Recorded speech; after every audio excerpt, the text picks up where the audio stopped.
والد صاحب اوائل عمر میں ہی آخرت کو سدھار گئے اور ترکہ میں 3 مرلے کا مکان، 3 بیٹے اور 5 بیٹیاں چھوڑ گئے۔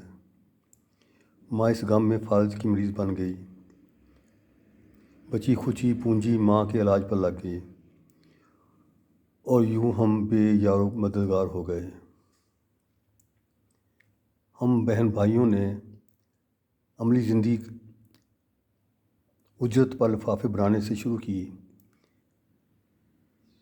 گوجرا میں اور کوئی ڈھنگ کی مزدوری نہ تھی۔ میٹرک کے بعد دوستوں کے کہنے پر خالصہ کالج فیصل آباد ہائی کام میں داخلہ لے لیا۔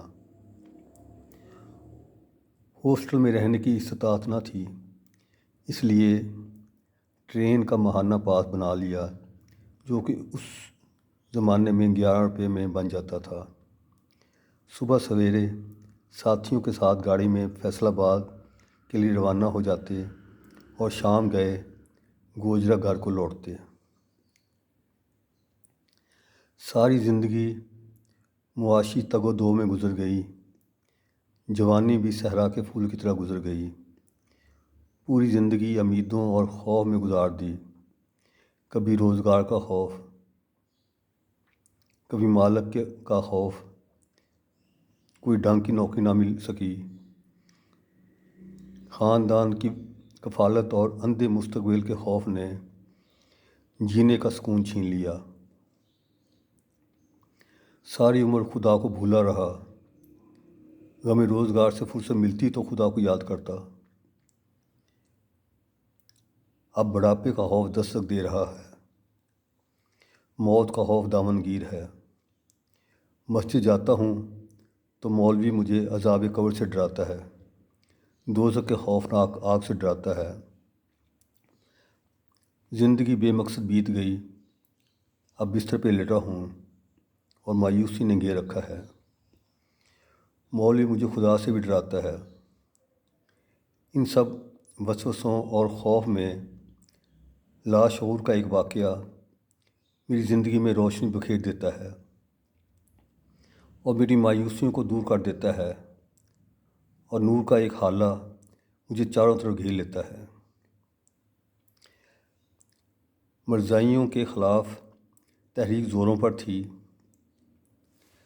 جعلی مولوی ایک مرزائی کو مارنے کا پورا خاندان کو جنت کا ٹکٹ دے رہے تھے۔ شام کو فیصل آباد سے جب گوجرا کے لیے گاڑی میں سوار ہوا تو دیکھا کہ ایک نوعمر لڑکا میرے ساتھیوں کا ہدف تھا۔ گاڑی چل پڑی تو لڑکوں نے اس مرزائی لڑکے کو تنگ کرنا شروع کر دیا۔ وہ اکیلا تھا اور ڈبہ میں اس کا کوئی ہمدرد بھی نہیں تھا۔